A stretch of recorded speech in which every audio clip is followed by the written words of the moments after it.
Airbus n'avait plus le choix. Il doit réussir à relancer son programme A380 en lui donnant une meilleure rentabilité. Pour cela, le constructeur propose désormais une version offrant 80 sièges supplémentaires par rapport à l'initiale. Avec cette version, le géant du ciel pourra transporter jusqu'à 930 personnes, mais il est probable que les compagnies se contentent d'une version 3 ou 4 classes à 700 passagers. Dans les bureaux d'études d'Airbus, on travaille dur depuis un an pour proposer ce réaménagement et on promet que ce ne sera pas au détriment du confort.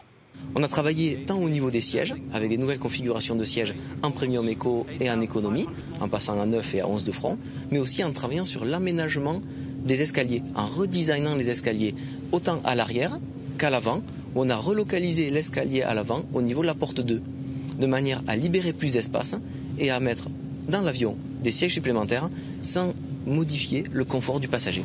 Plus de passagers pour plus de profitabilité et des ailes à l'aérodynamique revisitées.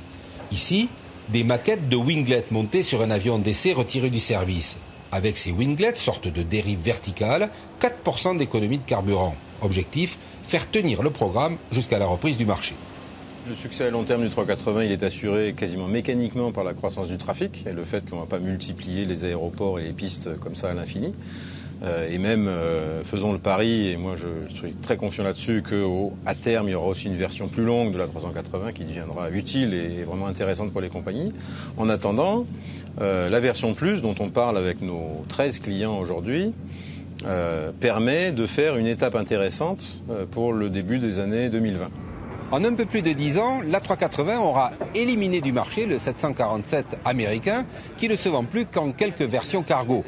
Aujourd'hui, la version Plus de l'A380 a obligation de réussir au moins jusqu'en 2022, date probable de l'arrivée d'un nouveau moteur qui cette fois permettrait des gains d'économie de presque 15%.